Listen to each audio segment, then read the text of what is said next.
of the current series, which is the third that we organize with the interdisciplinary seminar of the history of the book and with the Centro Cultural Tonalá.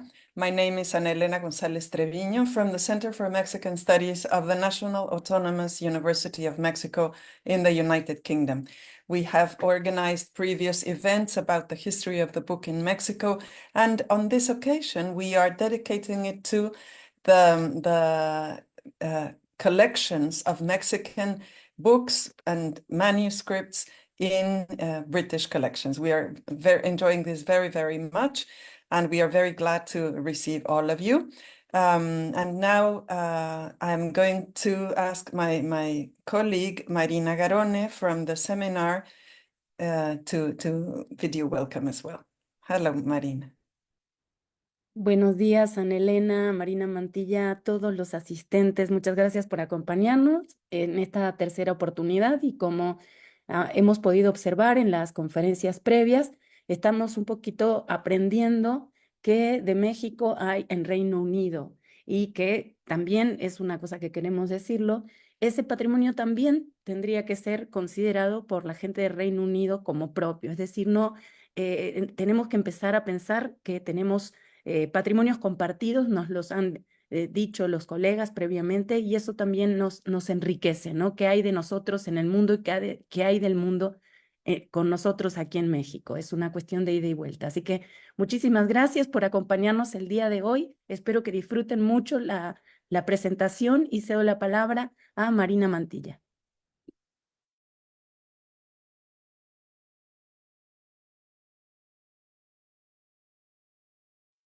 No te oímos. Buenos días a todos, Marina, buenos días, qué bueno que estás con nosotros. Ana, también muchas gracias. Pues darles a todos la bienvenida y agradecer mucho la charla de hoy también, porque nos habla también de una historia compartida, como decía mi colega, pero también de la presencia de México en el mundo. Esto es algo que tenemos que tener muy presente y que pues nos debe de enorgullecer también, ¿no? Pues muchísimas gracias a todos, bienvenidos y me da gusto la alta audiencia que hemos podido mantener hasta el día de hoy y que ya es la tercera conferencia.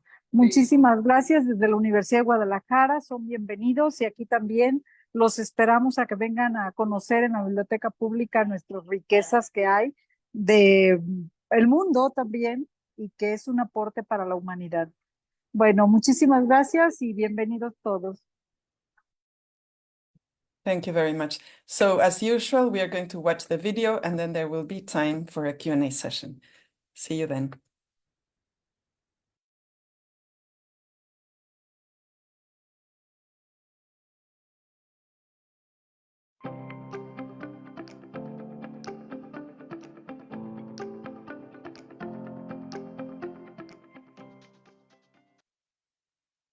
Hola a todos, soy Pablo Avilés, investigador del Instituto de Investigaciones Bibliográficas de la UNAM, y quiero compartir con ustedes mi participación titulada Catálogo de una rica biblioteca, coleccionismo, subastas y circulación de documentos mexicanos en el Reino Unido y Europa.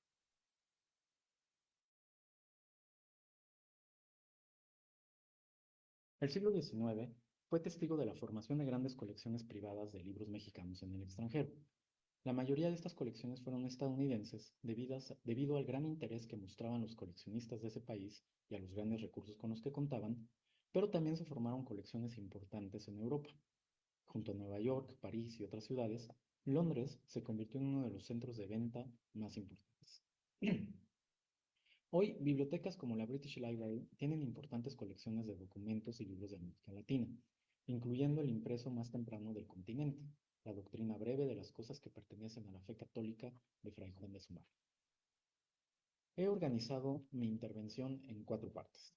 En la primera, diáspora y colecciones de americana y mexicana, me gustaría compartir con ustedes algunas reflexiones en torno al fenómeno de la diáspora de objetos culturales y en particular de libros y otros documentos como los códices y cómo estos formaron una categoría por sí misma.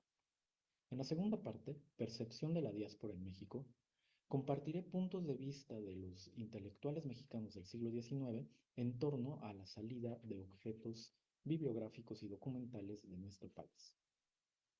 Me parece que hay dos tipos de documentos que ejemplifican muy bien el interés de los coleccionistas europeos y británicos por este aspecto de nuestra cultura, y son los códices y los impresos. Por ello, en la tercera parte, Coleccionismo en Europa y en el Reino Unido, expondré algunos ejemplos de códices mexicanos en el extranjero, con especial énfasis en el Reino Unido, para enseguida hablar brevemente en la cuarta parte de El catálogo de una rica biblioteca, es decir, de la colección de José María Andrade, una de las colecciones bibliográficas más importantes en México del siglo XIX y que fue dispersada en Europa entre coleccionistas de varias nacionalidades a partir de ese catálogo. Por lo pronto, me gustaría centrarme en la importancia del coleccionismo y cómo esta actividad afectó a los objetos del continente americano y su relación con la diáspora bibliográfica y qué es esta última. El término diáspora proviene de la historia bíblica. Hace referencia a la partida del pueblo judío de Palestina. En el diccionario de la Real Academia se encuentra ese sentido y también se usa por extensión a todos los grupos humanos que abandonan su lugar de origen. Desde una perspectiva sociológica y antropológica, el término designa los grupos étnicos minoritarios de origen migratorio residiendo y actuando en países de acogida, pero que mantienen fuertes vínculos materiales con sus países de origen. Estos grupos implementan diferentes estrategias para mantener sus vínculos con sus lugares de origen. Las mismas estrategias implementadas por los miembros de una diáspora pueden observarse respecto a objetos considerados valiosos que se encuentran fuera de su país de origen. El vacío dejado por dichos objetos moviliza la memoria histórica de la sociedad. La extracción de artefactos culturales de sus lugares de origen no es un fenómeno nuevo. En el caso de las colecciones bibliográficas, podemos llamarlo diáspora bibliográfica, es decir, la extracción de impresos y manuscritos que a pesar de su desplazamiento mantienen un vínculo con sus lugares o sociedades de origen. La reflexión sobre la diáspora debe tener en cuenta el contexto histórico y la singularidad de cada caso. Cada colección, cada país de origen, cada país de recepción y prácticamente cada objeto tiene circunstancias particulares. El origen venal de un gran número de colecciones de este tipo de objetos que salen de su lugar de origen, históricamente ha sido uno de los motores para la formación de estas colecciones y la diáspora de objetos. Ciertamente es importante y útil conocer el paradero de dichos objetos, cuando es posible, pero también es necesario estudiar objetivamente las circunstancias de su salida y evaluar las condiciones de su conservación. Los objetos extraídos y presentados en nuevas colecciones son, por este hecho, redefinidos. Nuevos términos les son asignados y son apreciados desde puntos de vista impensables para sus funciones originales. Puntos de vista arqueológico, étnico, antropológico, estético y muchos más. Y con eso, esos objetos pierden su función y su contexto original y, por lo tanto, su definición original. En este sentido, es interesante reflexionar sobre la definición de la categoría de americana y por extensión de mexicana, que designan a las colecciones de objetos y libros generalmente en diáspora.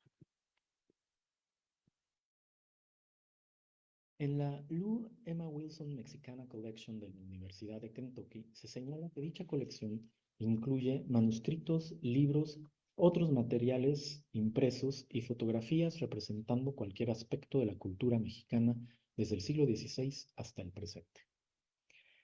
Esta descripción, por evidente que parezca, tiene una historia y vale la pena reflexionar sobre ella. Podría parecer superficial preguntarse por las razones de llamar americana a un grupo de objetos. La referencia geográfica parece obvia. Sin embargo, esta calificación tiene sus sutilezas, pues en el caso del continente americano, el gentilicio corresponde a más de una interpretación y refleja posiciones políticas más o menos precisas. Para entender mejor el alcance y la importancia de esta denominación, reflexionemos sobre la historia del término americano y cómo pasó de ser un adjetivo a ser un sustantivo e incluso una categoría.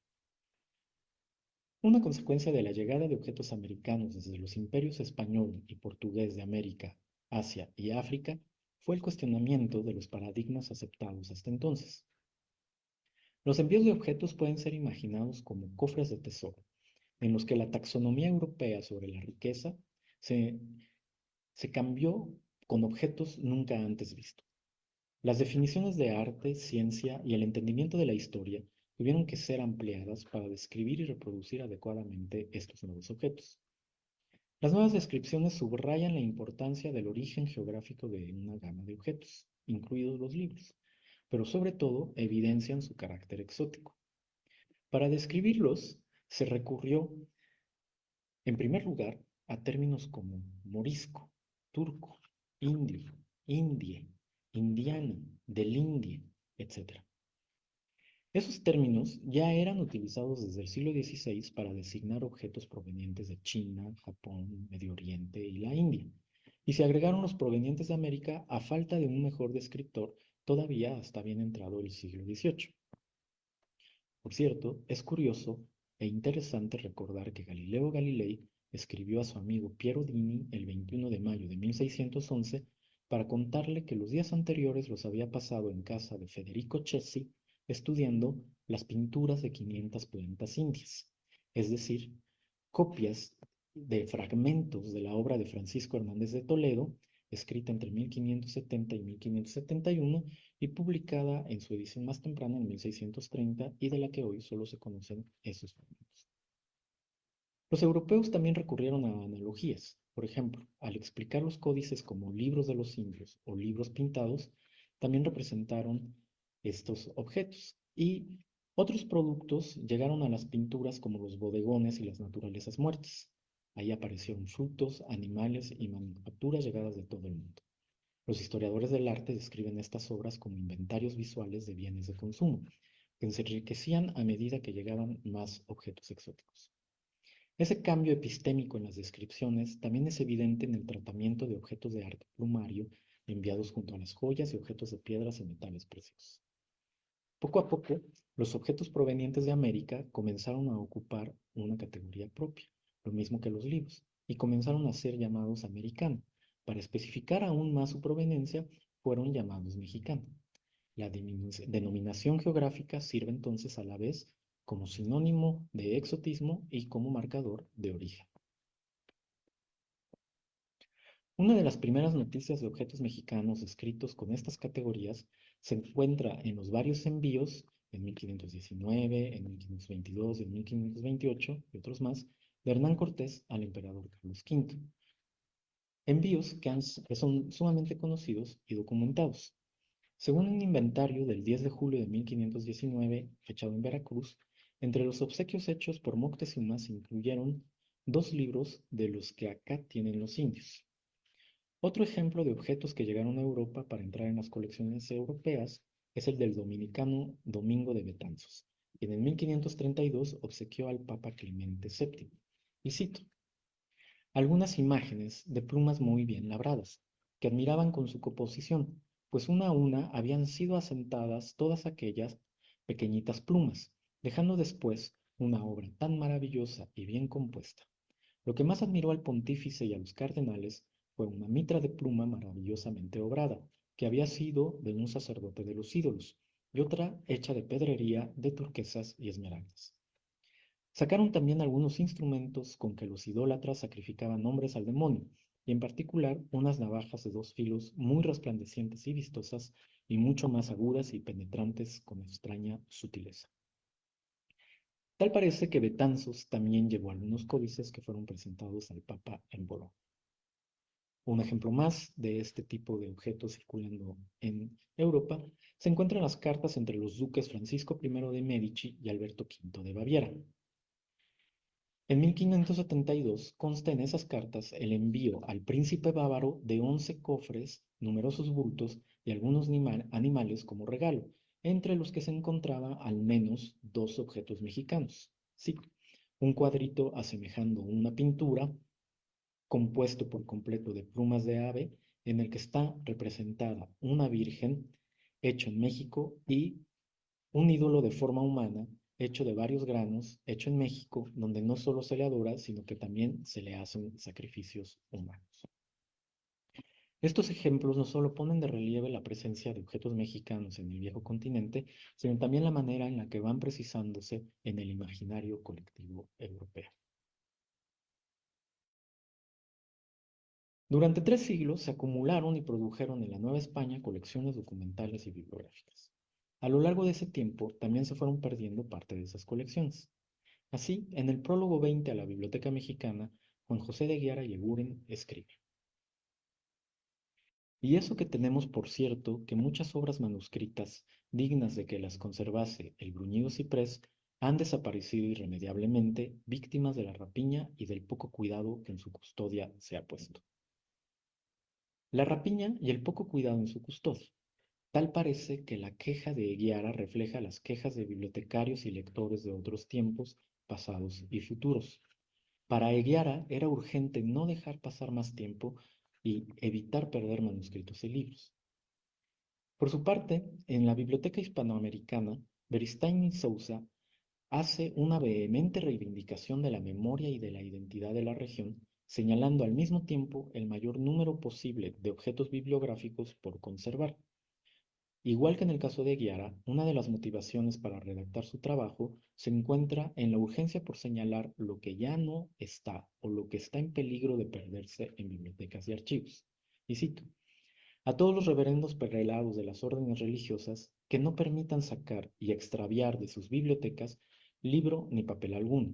Antes bien, tomen las más rigurosas providencias para que se recojan, guarden y conserven los pocos escritos que entre innumerables han quedado por fortuna. Joaquín Fernández de Córdoba, ya en el siglo XX, recuerda que tras la independencia hubo un breve lapso en el que se conservaron con esmero tan preciosos depósitos, está hablando de bibliotecas y archivos, pero lamentablemente las condiciones se deterioraron rápidamente. Esta situación se intensificó durante el siglo XIX. El coleccionismo arqueológico fijó la pauta del coleccionismo en general y del bibliográfico en particular. En México tuvo lugar lo que Paul N. Edison llama una dinámica centrípeta, es decir, una dinámica por la que las piezas salían del país con destino a grandes colecciones públicas o privadas en el extranjero. Entre los coleccionistas extranjeros existía la impresión que los artefactos mexicanos corrían el riesgo de desaparecer debido a la falta de interés de las autoridades y la debilidad de una élite interesada en su estudio, lo que constituía una prueba del retraso de la nación. No es sino hasta finales del siglo XIX que encontramos un incipiente coleccionismo público en México, de la misma manera que en Europa se puso en marcha una política pública de educación ligada al culto cívico y se inauguraron, entre otros, el Museo y la Biblioteca Nacionales.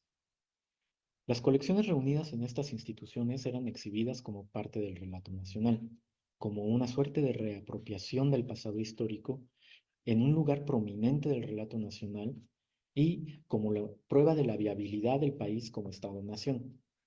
Es el momento en el que disciplinas como la arqueología y la bibliografía adoptan el adjetivo mexicana, en un afán por demostrar su desarrollo comparable al de la comunidad científica internacional. Igual que en otros países, en México tuvo lugar una especie de intersección de sistemas de valor con los objetos del pasado, es decir, el destino de numerosas colecciones se decidía por la interacción de dos escalas de valor. Por un lado, la formación del discurso nacional y por el otro, la percepción económica de los objetos. Las instituciones fundadas con el fin de contribuir a la divulgación del conocimiento histórico y la consolidación del ideal nacional en diferentes campos, incluido el científico y el cultural, convivieron con el desarrollo del coleccionismo, el interés por las culturas americanas y un cada vez más próspero mercado del libro. De aquí que no hubiera incompatibilidad entre la divulgación de la historia nacional y un beneficio económico para los propietarios o poseedores de libros y piezas históricas, por lo que, al menos a primera vista, que las colecciones partieran al extranjero no era visto de forma escandalosa. Objetos arqueológicos, impresos coloniales, fueron considerados al mismo tiempo invaluables para la historia nacional y por lo tanto irreemplazables, mientras que sus poseedores no tenían ningún problema en intercambiarlos como mercancía. Puede decirse que si el valor económico de los objetos adquiría mayor importancia que el valor memorial, su significado histórico pasaba a segundo plano. Los eruditos mexicanos no eran ajenos a la diáspora bibliográfica y la percibían de manera ambivalente. Para Nicolás León, por ejemplo, las ventas de grandes bibliotecas privadas, cito, dieron a conocer los libros raros e interesantes de México y desde entonces se estimaron, buscaron y conservaron por los bibliófilos de ambos mundos. Joaquín García y Casbalceta, en su bibliografía mexicana del siglo XVI, percibe estas dispersiones con cierto optimismo. Hoy, después de la dispersión de las mejores colecciones formadas en México, es conocida ya en todo el mundo la mayor parte de aquellos libros, porque en los catálogos de ventas públicas o de libreros y en obras de bibliografía corre la descripción de ellos. Sin embargo, en una carta fechada en San José el Real el 9 de mayo de 1892, dirigida a Nicolás León, y Casbalceta afirma que gran lástima será que la colección de usted emigre. Efectivamente, para hacer frente a sus apuros económicos, León lacónicamente anunció: mi biblioteca de seguro marchará a New York. Estos testimonios muestran no solo la conciencia de la salida de colecciones bibliográficas, sino también la avidez con la que eran recibidas en el extranjero y la estrecha colaboración entre coleccionistas y especialistas nacionales y extranjeros. Al igual que otras colecciones en museos, las colecciones de objetos mexicanos comenzaron a llegar a las colecciones británicas antes del siglo XIX. Ya en el siglo XVII, algunos de los coleccionistas más importantes eran William Bullock, quien en el Hall egipcio, ubicado en Piccadilly, Londres, había mostrado algunos objetos de su colección tras un viaje a México en 1822, un año después de la independencia. Siguieron otros viajeros, diplomáticos y estudiosos que agregaron piezas a las colecciones británicas. La mayoría de los objetos eran de cerámica o tallas de piedra, pero también sobreviven en las colecciones británicas algunos objetos de materiales orgánicos como tambores y códices, y entre ellos el Sushnutal, hoy en el Museo Británico, o el Fairgerbury Mayer en el World Museum de Liverpool. Algunos de los coleccionistas más importantes fueron William Laud, arzobispo durante el reino de Carlos I, Thomas Bodley y John Selden, quienes dejaron sus colecciones a la Universidad de Oxford. Por cierto, estos tres coleccionistas fueron los primeros en reconocer los códigos prehispánicos como textos literarios de pleno derecho, es decir, no solo como objetos exóticos. Ya en el siglo XIX, las colecciones de Robert Corson, barón de Sush, Egerton y Fairgerbury dejaron códices plegables en las bibliotecas de Londres y de Liverpool. Volveremos a ellos brevemente más adelante. Los códices que se encuentran en el Reino Unido, de la misma manera que otros en Europa, reciben nombres que tienen poco o nada que ver con su origen y responden más bien a sus propietarios europeos posteriores. Por ejemplo, los 6 códices precolombinos, Laud, Fairgerbury, Selden, Bodley, Sush y Egerton, son identificados con los nombres de sus propietarios, sin tomar en cuenta que se trata de documentos que promueven intereses de comunidades específicas. El códice Selden se ocupa, por ejemplo, de Xaltepec, el Bodley de Tilantongo y el Sush de Teozocoalco. Por su parte, las colecciones de libros mexicanos que actualmente posee la British Library son producto de libros comprados en 3 grandes subastas: la de la Biblioteca de José María Andrade, realizada en Leipzig en 1869, la de la Biblioteca del Padre Agustín Fischer, realizada en Londres ese mismo año, y la de la sección de Americana de la Biblioteca de José Fernando Ramírez, también en Londres, en 1880. El mercado del libro antiguo ha disparado los precios para su adquisición desde entonces. Hoy, las mismas instituciones británicas como la British Library reconocen: such books are too often prohibitively expensive for us to acquire. Ese tipo de libros son prohibitivamente caros para nosotros para poder comprarlos, por lo que las adquisiciones de nuevos documentos para las colecciones se vuelven más y más raras. Algunos de los códices que se encuentran en el Reino Unido muestran bien los circuitos de circulación de estos documentos. Veamos algunos ejemplos.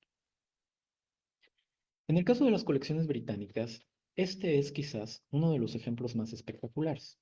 Se trata del Códice Mendoza, elaborado por orden de Antonio de Mendoza, primer virrey de la Nueva España. El códice habría sido interceptado por piratas franceses durante su envío a España. Hacia 1553 estaba en posesión de André Thedé, cosmógrafo del rey Enrique II de Francia. Luego fue adquirido por Richard Hakluyt, quien lo habría comprado por 20 francos. Hacia 1625 aparece en la colección de Samuel Purchas. explorador y religioso inglés, quien lo heredaría a su hijo y éste lo pasaría al coleccionista John South. 5 años después de la muerte de este último, el códice fue depositado en la Biblioteca Bodleiana hasta que en 1831 fue redescubierto por Lord Kingsborough. Otro ejemplo es el Códice Sush-Nuttall.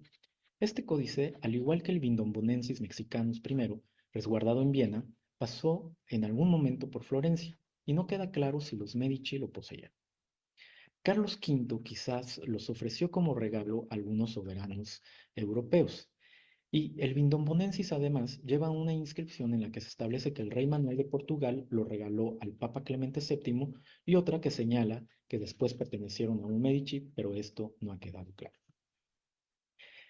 El Códice Sush-Nuttall probablemente llegó a España en el siglo XVI. En una introducción notable a la edición de 1902, la arqueóloga Celia Nuttall afirma que el historiador Pasquale Villari lo habría descubierto en la biblioteca del monasterio de San Marco en Florencia antes de 1854.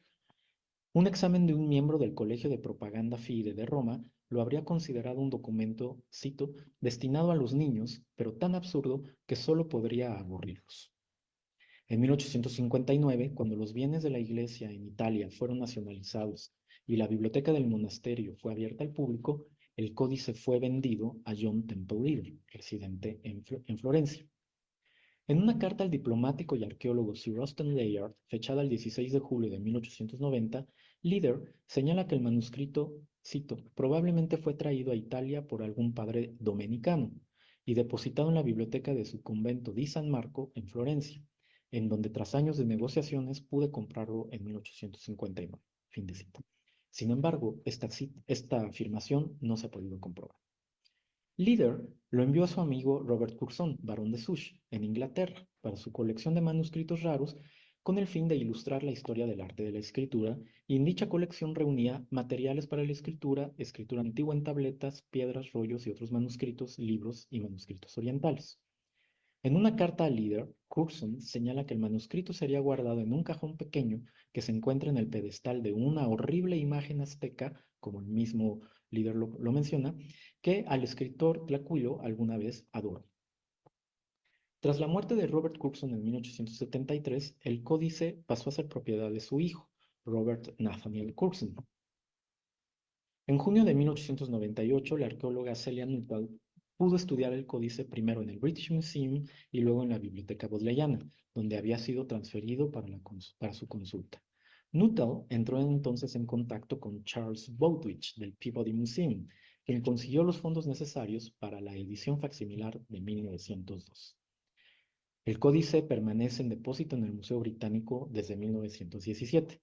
El 20 de octubre de 1926 fue transferido al Departamento de Cerámicas y Etnografía, que constituiría más tarde el Museo de la Humanidad, hasta el cierre de este museo en 2004, cuando todas las colecciones fueron reintegradas al British Museum.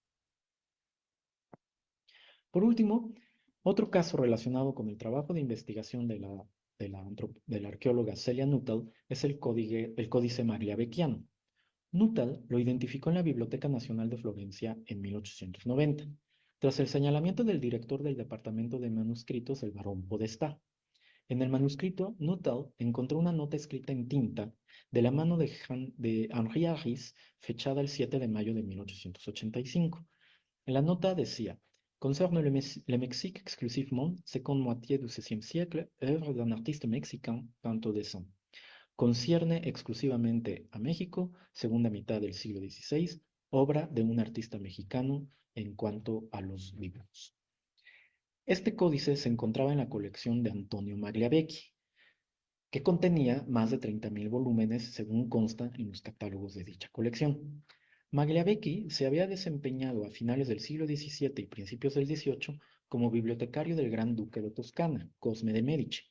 Donó su colección a la ciudad de Florencia y, tras su muerte, la colección pasó a formar parte del fondo de origen de la Biblioteca Nazionale Centrale de Florencia.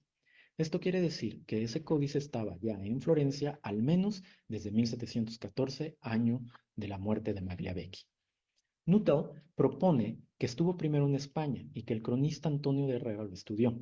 En el frontispicio de su descripción de las Indias Occidentales, Herrera reproduce representaciones divinas idénticas a las que aparecen en el Magliabechi, y lo mismo hace en el frontispicio de la década 2 de su Historia General, en donde aparecen dos divinidades que solo se encuentran en el Magliabechiano. Pasemos ahora a comentar el catálogo de libros de José María Andrade. José María Andrade, junto a Fernando Ramírez y Joaquín García y Casbalceta, es quizás uno de los coleccionistas más importantes del siglo XIX mexicano. Su gusto por los libros inició cuando participó como interventor en el concurso de acreedores de la librería de Mariano Galván Rivera, la que adquirió en 1850. A partir de entonces se convirtió en librero, editor y bibliófilo y reunió una de las bibliotecas más importantes de México, hoy dispersa. En 1847, junto a Fernando Ramírez, protegió de la invasión estadounidense el Archivo Nacional, escondiendo 32 cajones con los documentos históricos más importantes y restituyéndolos a la salida del ejército invasor. En su librería, que se encontraba en el Portal de Agustinos número 3, se reunían muchos de los grandes escritores de la época. De ahí surgió la idea y el impulso para redactar el famoso Diccionario Universal de Historia y Geografía en 10 volúmenes, junto a otros eruditas y coleccionistas como el mismo Icas Balceta, Manuel Orozco y muchos más. Sufrió un primer exilio en 1860, cuando tuvo que salir del país tras colaborar con el gobierno fallido de Félix Zuloaga. Durante el Segundo Imperio, Andrade decidió unirse al gobierno de Maximiliano con la esperanza de que éste fuera la respuesta al caos en el que vivía el país. Desde 1863, antes de la llegada de Maximiliano, Andrade ocupó el cargo de secretario de la Junta Superior de Gobierno. Luego ocupó un puesto en las juntas de gobierno y del desagüe. Junto a él también se encontraba el abogado y bibliófilo José Fernando Ramírez, quien ocupó el cargo de ministro de Negocios Extranjeros. En 1865, Maximiliano adquirió su colección, con el fin de constituir la Biblioteca Imperial. Así, unos 4.000, casi 4.500 volúmenes, más casi otros documentos pasaron a dar inicio al proyecto bibliotecario imperial.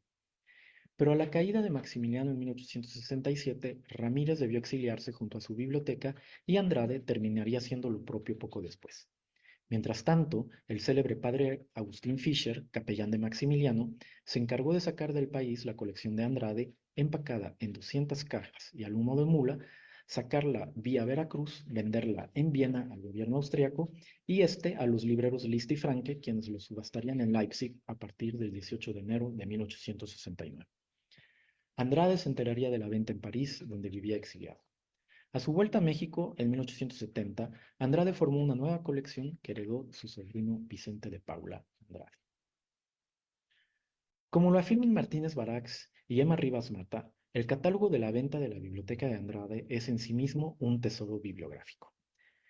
El título, Catalogue de la riche bibliothèque de Don José María Andrade, livres manuscrits et imprimés, littérature française et espagnole, histoire de l'Afrique, de l'Asie et de l'Amérique, 7000 pièces et volumes ayant rapport au Mexique ou imprimés dans ces pays, dont la vente se fera lundi 18 janvier 1869, Catálogo de la rica biblioteca de Don José María Andrade, libros manuscritos e impresos, literatura francesa y española, historia de África, de Asia y de América, 7000 piezas y volúmenes con relación a México y otros impresos en ese país, es en sí mismo una gran obra de la bibliografía.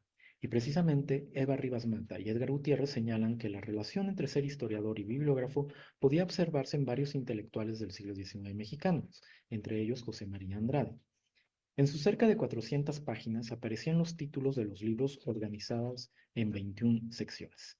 Entre otras, la primera, Religión, Teología, Filosofía y Educación; la octava, Literatura francesa; la novena, Literatura española; la décima, Historia y Literatura antigua; la decimoprimera, Historia universal; la quinceava, España; la decimoséptima, América en general; y finalmente la vigésima, la más grande y la más importante, con libros concernientes a México o impresos en ese país. Esta es la única que está organizada en 4 subcategorías, que son manuscritos, la primera; teología, sermones, oraciones fúnebres y estatutos de órdenes religiones, la segunda; la tercera, imágenes de la Santa Virgen, vidas de santos y religiosos mexicanos; y por último, política, derecho eclesiástico, Inquisición, bienes del clero. Continúa con periódicos y revistas, misceláneas, literatura y recopilaciones, historia, naturaleza, medicina, astronomía y terremotos, historia, geografía, antigüedades, biografías, fiestas y entierros, y finalmente la categoría de mexicana cierra con lenguas indígenas. Como puede observarse, la sección sobre México es la más rica. En la presentación del catálogo, los organizadores de la subasta no dudan en ligar la importancia de esta rica biblioteca a los hechos históricos que están teniendo lugar o que tuvieron lugar en el país, al grado de afirmar que simplemente la venta se trata en sí misma de un hecho político. Tal como lo habíamos explicado antes, la venta es justificada por el peligro que corren los bienes mexicanos en tierra mexicana, y así poder salvar del ciego furor y del vandalismo de la reacción, dicen los organizadores de la subasta, la colección de Andrade. Entre otros tesoros afirman que se encuentran incunables de la tipografía americana, 6 volúmenes góticos impresos de 1543 a 1547, así como impresos y manuscritos que servirán para restablecer sobre bases verdaderas la historia de la pesada dominación de España. La venta se llevó a cabo en varias fechas a partir del 18 de enero de 1869. El estadounidense Hubert Howe Bancroft, por medio de su representante J. Whittaker, se llevó más de 3.000 volúmenes, y el representante Henry Stevens también compró algunos volúmenes para el Museo Británico y para la British Library. Aunque opacadas por las colecciones de Mexicana, constituidas por los coleccionistas estadounidenses, las colecciones europeas tienen una gran importancia en cuanto a número y calidad. Junto con las italianas y las francesas y algunas de otros países, las bibliotecas británicas poseen algunos de los tesoros más representativos de la producción bibliográfica y documental mexicana. Es muy complicado, es muy difícil cuantificar en número la magnitud de las adquisiciones de los ejemplares provenientes de colecciones mexicanas decimonónicas por la British Library y por otras bibliotecas. La desaparición de marcas de propiedad o de proveniencia debido a las necesidades propias de cada institución hacen esta tarea, si no complicada, imposible. Incluso en el caso de los códices resguardados en bibliotecas británicas, los cuales pueden ser individualizados con cierta facilidad, es complicado y a veces imposible reconstruir el circuito por el que llegaron a estos repertorios. Un ejemplo claro es el del Códice Sushnutal, del que no se sabe nada antes de 1854, cuando se encontraba ya en Florencia. La historia del coleccionismo muestra cómo los objetos americanos fueron ocupando un lugar cada vez más importante para los coleccionistas alrededor del mundo. Constituyeron su propia categoría frente a otros objetos considerados exóticos y, en consecuencia, se elaboraron catálogos y bibliografías especializadas que especificaban los contenidos con los términos americana o mexicana. Resulta relevante estudiar dos tipos de coleccionistas: aquellos que se desplazaban a los lugares en los que podían encontrar los objetos que deseaban adquirir y aquellos que los adquirían por medio de subastas. En el primer caso, los archivos epistolares y fotográficos, cuando los hay, pueden ser de gran ayuda. En el segundo, el estudio de catálogos y de inventarios, estudios cada vez más frecuentes en los últimos años que echan luz sobre dichos circuitos de circulación. Por último, los estudios de proveniencia resultan también de gran importancia. El estudio de las colecciones de bibliotecas y archivos y la salvaguarda del patrimonio bibliográfico alrededor del mundo se ven muy beneficiados por este tipo de estudios. Muchas gracias.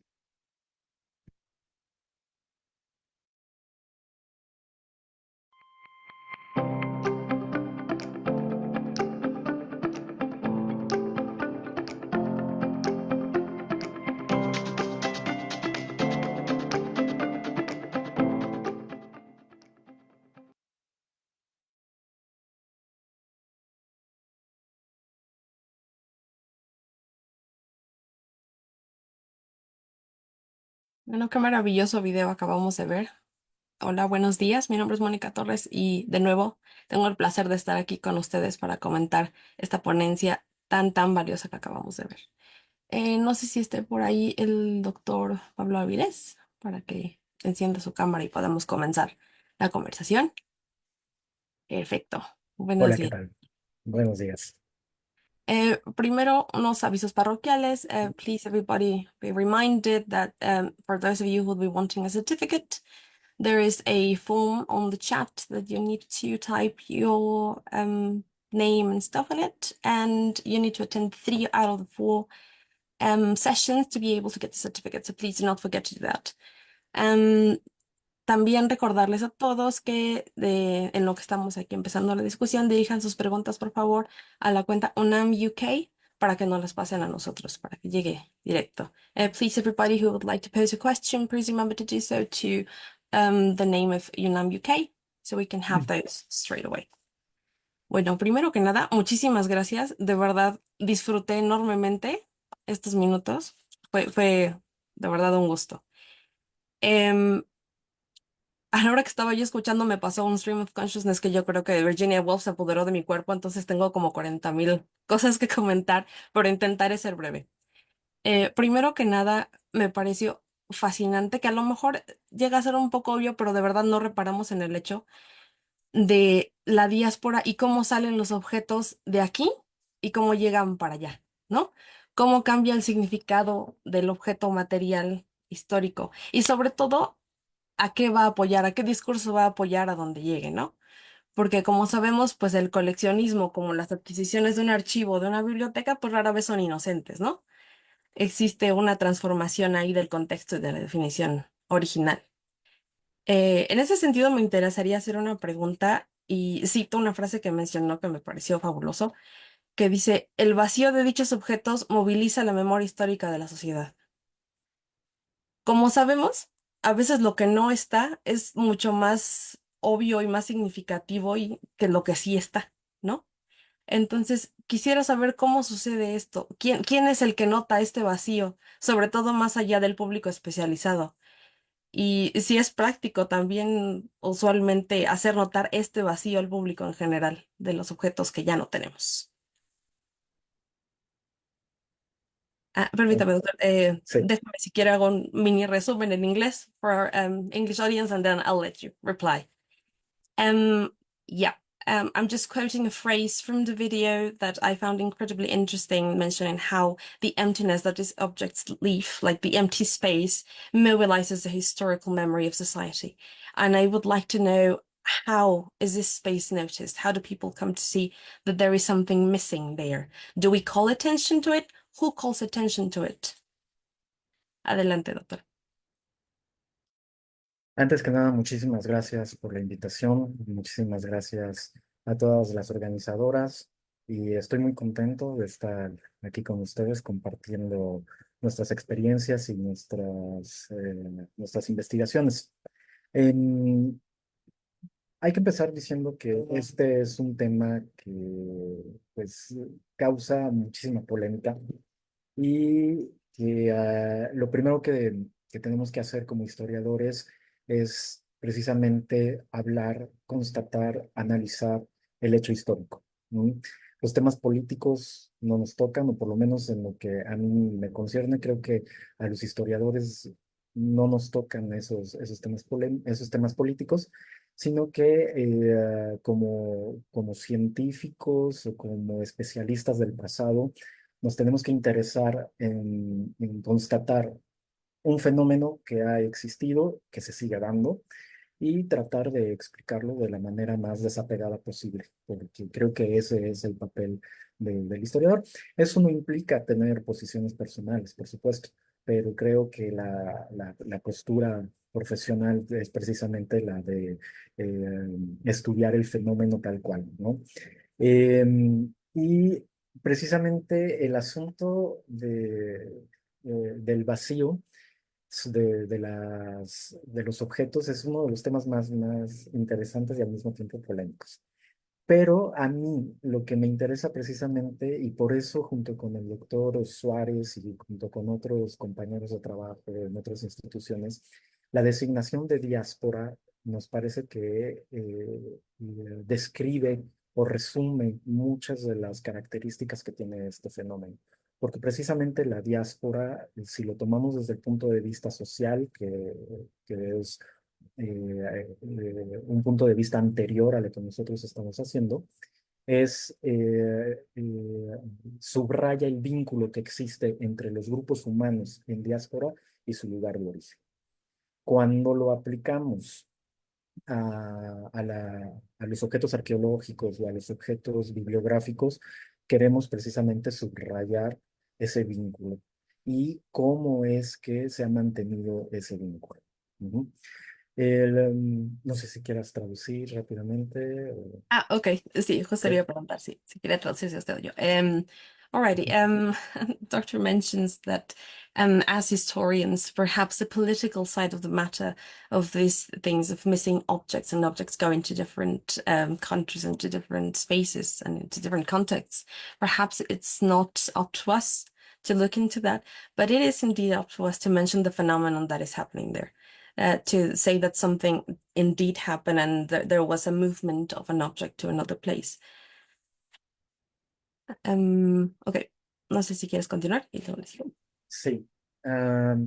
Y entonces el vínculo que se establece o el vínculo que se mantiene no tampoco es gratuito, ¿no? Porque si, si somos coherentes con nuestro estudio, sabemos que hay muchísimos más objetos que se encuentran fuera de del territorio de los que sabemos, ¿no? La pregunta entonces sería, ¿por qué nos importan estos objetos y por qué no otros? Uno puede ser por desconocimiento, porque no tenemos un catálogo completo de lo que salió del país. Otro, porque la diáspora de objetos, incluida la bibliográfica, no necesariamente es ilegal, ¿no? Muchas personas cuando escuchan hablar sobre la diáspora de objetos culturales, de objetos arqueológicos, de objetos bibliográficos, inmediatamente se remiten a la ilegalidad, al despojo, al tráfico de obras de arte, de obras arqueológicas, que existe, que es un problema que hay que también constatarlo, pero otra parte de esa diáspora también se da por medios legales, legítimos, en fin, no, la ilegalidad o la ilegitimidad no describe el conjunto del fenómeno. Y por supuesto, como historiador, también hay razones históricas, ¿no? Entonces, Um, ¿quién? Perdón que Sí, te interrumpa, nada más déjame hacer un mini resumencito de lo que claro. llevamos. All right. Dr. Also mentions that it is up to historians to tell us why these objects have remained bonded to their original context. And he also mentions, why do we speak about certain objects missing and we don't speak about others? And for these reasons, he mentions that we, of course, have absolutely no record of everything that's been taken out of our country. It might be to unknown reasons, and also it might be to another reason that usually people just gyrate to immediately when they hear about objects leaving their countries, about illegality. That it is not always by legal means that objects leave countries. But it is not always by legal means. There are also legal ways of acquiring objects and moving them around from country to country. Adelante, Así doctor. es. Gracias. Entonces, ¿quién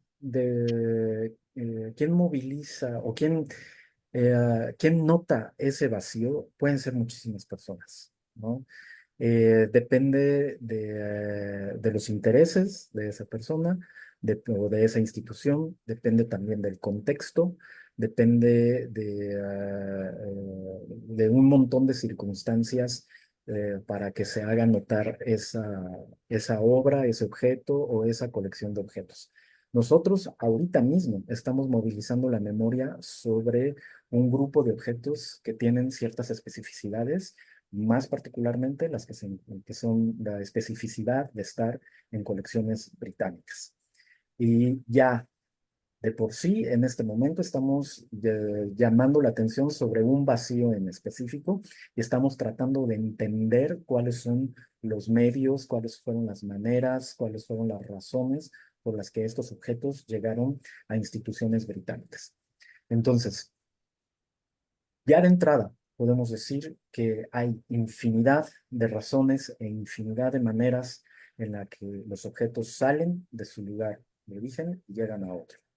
El discurso que se va a apoyar, eso también tiene infinidad de razones, ¿no?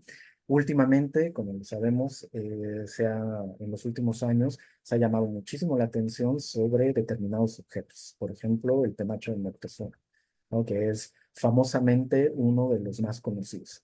y también en otras sesiones se ha llamado la atención sobre algunos documentos que fueron, y pongo muchas comillas, restituidos desde Francia hacia México, ¿no? De maneras que podríamos llamar poco ortodoxas.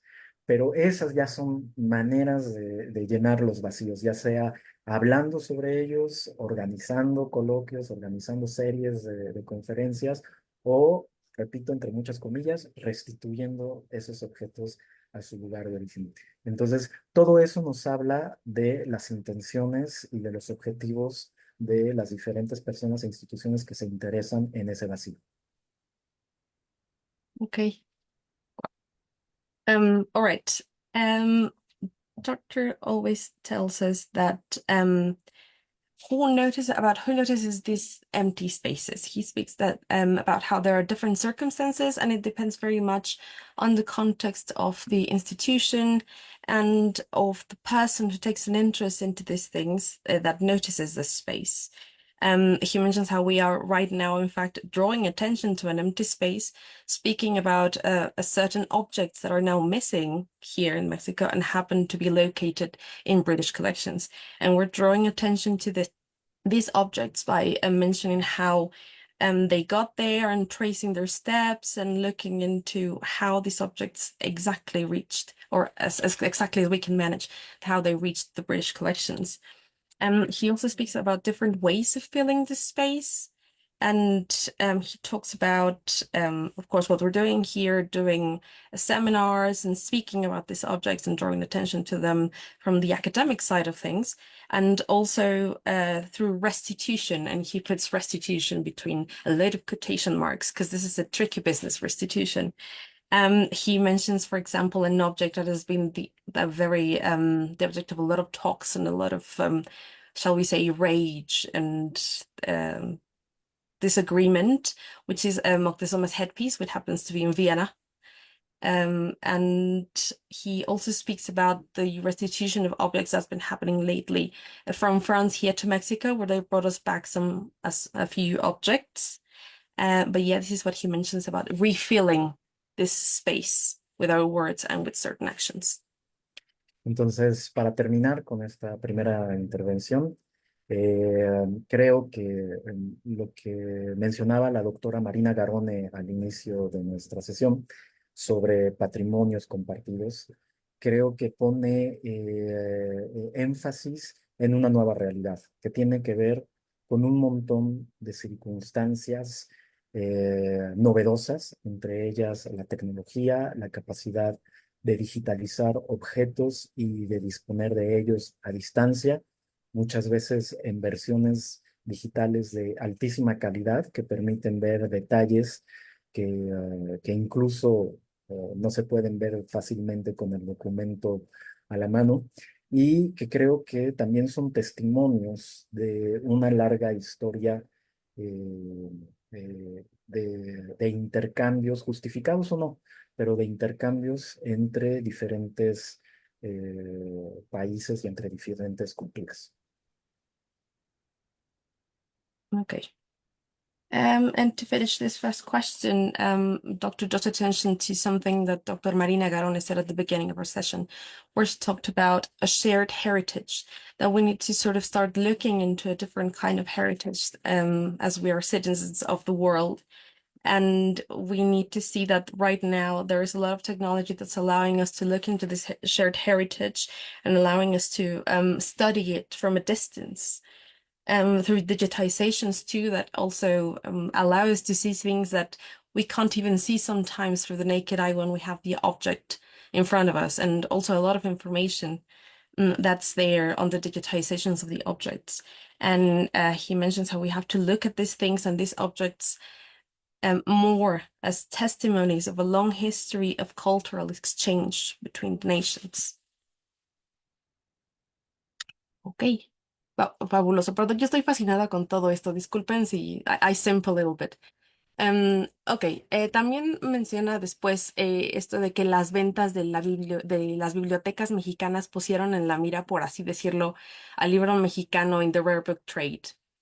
y menciona algo súper importante que me parece la diferencia, y un poco lo tocaste ahorita con esto del penacho de Moctezuma, entre el sentimiento al respecto de esta diáspora, de esta dispersión del patrimonio mexicano, como en el pasado y en el presente, en no todos los casos, era más usual verlo como algo positivo, como una promoción y hasta como algo de orgullo cultural, ¿no? Que salgan tus objetos del país y sean representativos de en otros lados. Y como pues ahora no estoy muy segura cuál es la posición porque hay posiciones muy extremas, ¿no? Y otras como, bueno, los historiadores aquí que intentamos ser un poco más neutrales, ¿no? Y respecto a esto, por ejemplo, bueno, me traduzco y continúo. I am talking about how a doctor mentioned something about how the selling of Mexican collections, they put the Mexican book into the rare book trade, sort of like in the front. And he mentioned something very important, which is a certain difference in the feeling that people have in the matter of this dispersion of the Mexican heritage, which in the past used to be a little less extreme and a little less of discontent respecting this dispersion, where people used to see it not at all in all cases, because she mentions a case in which someone is not very happy about this dispersion. He mentions how it was something positive. There was sort of like cultural promotion and even something of cultural pride to have the objects of your country leaving the country and representing you somewhere else. Ok, y a este respecto, por ejemplo, sé que en el Reino Unido, cuando se sabe de la subasta de algún objeto que sea de importancia de patrimonio cultural para el Reino Unido, si las instituciones no tienen el dinero, que es muchísimo lo que se requiere para poder conservar estos objetos y adquirirlos, se unen las instituciones, pagan el objeto y luego entre ellas deciden en qué colección queda mejor insertado el objeto. Sobre todo lo hacen cuando existe la posibilidad de que este objeto quede en una colección privada en la que ya no se pueda volver a consultar, ¿no? Y mi pregunta, bueno, sería un poco dos cosillas. ¿Cómo consideras que es el sentimiento del pueblo mexicano actual respecto a esta dispersión cultural? Si sigue ocurriendo y pues con qué asiduidad estamos representados en estas subastas y en estas ventas, y pues qué tan fuerte es nuestra presencia, ¿no? En este respecto de venta del libro mexicano. Let me just translate, Doc. Yes. Okay. For instance, I was just mentioning how I know for a fact that in the UK, when an object of certain importance for British heritage, when a certain institution doesn't have the money to acquire it, they gather together the funds and then they buy the object, preventing it from going into a private collection where it would be very difficult for the people to use it ever again. And then once they bought the object, they decide between themselves in which institution the object fits best, depending on their context, or if there are other objects on the collection that can match this certain object, and sort of to make the best out of the acquisition. And I was asking Doc if right now, my question would be, how does he consider the Mexican people feel about dispersion of our cultural objects, whether it's still happening, strongly, and how big is our presence in this auctions and in specialized shops that tend to this sort of rare books? Adelante, Doc. Muchísimas gracias. Bueno, sobre la primera parte, sobre la actitud que se tenía a la venta de estos objetos, pues igual que muchos fenómenos a lo largo de la historia, ha cambiado esa actitud, ¿no? La actitud frente a los objetos culturales y frente a los objetos bibliográficos, sobre la actitud frente a su dispersión y a su venta, ha cambiado, ¿no? También tiene una historia. Entonces, como lo quise mostrar ahí en el video, diferentes personalidades importantísimas del coleccionismo y de los estudios bibliográficos e históricos, pues veían con cierto optimismo esa venta, ¿no? Pero esto obedece a varias circunstancias. Si quieres traducir y luego entramos a circunstancias. Por favor. All right. He's talking about how the attitude towards the sale and the dispersion of these objects has shifted. And he also talks about how there might be a specific history of this feeling, you know. And he mentions again how in his presentation he drew attention to very relevant figures of collectionism and Mexican bibliography, and how they saw it, this dispersion of objects, with a certain kind of optimism.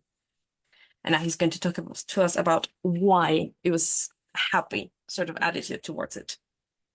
Sobre todo las circunstancias en las que se encontraban envueltos estos pensadores, estos historiadores y coleccionistas. En primer lugar, el siglo XIX se trata de un siglo muy complicado para muchas naciones, ¿no? En Europa hay un montón de guerras, México también tiene un montón de guerras civiles, pero la particularidad en México es que la independencia todavía es muy reciente. Y entonces, al menos en el discurso político y en el discurso histórico, se está tratando de construir una identidad. Y, por supuesto, en la construcción de ese discurso identitario nacional, se van a agregar objetos y algunas otras manifestaciones que se van a considerar como propias, como representativas del país. Pero, al mismo tiempo, no hay una frontera clara entre la posesión de esos objetos y la propiedad, que recordemos tiene implicaciones distintas. La posesión es el simple hecho material de tener en las manos un objeto y la propiedad es ser el titular jurídicamente hablando de ese objeto. Entonces, muchas veces posesión y propiedad de objetos culturales y bibliográficos se confunde y la posibilidad de enajenarlos no tiene ningún problema. Okay. Now he's telling us about the circumstances of these collectors and why they saw it with a bit of optimism. He tells us that we're talking about the 19th century, and the 19th century was a bit of a complicated century for Europe and for Mexico. There was wars happening on both sides. But on our side, on the Mexican side, the thing was that the independence was still really fresh for us. And we were at a time in the history of our country where we're trying to build an identity of what was Mexican. So they're going to draw attention to certain objects that are going to become representative of what is Mexico and what is it to be a Mexican person. And he talks about too how the slight difference between possession and ownership of objects is what makes this sort of a difficult situation. Because possession is a fact of possessing like the object, but the ownership might be a little bit trickier because, you know, it might be owned by the Mexican people.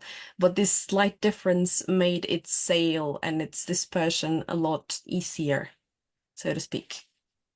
Así es. Y entonces, por eso me interesa tanto la construcción de la categoría primero de americana, así en latín, americana, de objetos que reunidos en una colección constituyen una colección de americana, y luego más tarde se va precisando a mexicana. Entonces, si ustedes se fijan en las descripciones de estos objetos desde el siglo XVI hasta el siglo XX, se describen como americana, como una categoría, y también como mexicana. Entonces, esto nos habla de una especificidad que se va reconociendo a lo largo un poco por todo el mundo y que se van reconociendo como objetos distintos y representativos de una cultura. All right. He draws attention to this slight difference in categorization that he finds very interesting, of how at the beginning objects were sort of categorized under American, sort of like an Americana collection and an American object, and how this develops into a sort of second categorization of something Mexican, of a Mexicana collection. And he draws attention to how the description of these objects, you can start seeing how it develops and how it transforms, and it starts including this other category of being Mexican. How this tells us that there is a recognition of the specificity of the objects, which are no longer just American, they are Mexican. Y entonces otra circunstancia es que tras todas las guerras civiles y todos los intentos por consolidar el gobierno mexicano, finalmente a finales del 19, en el gobierno de Porfirio Díaz, hay una política cultural y una política diplomática muy fuerte que intenta insertar la historia del país en el contexto mundial.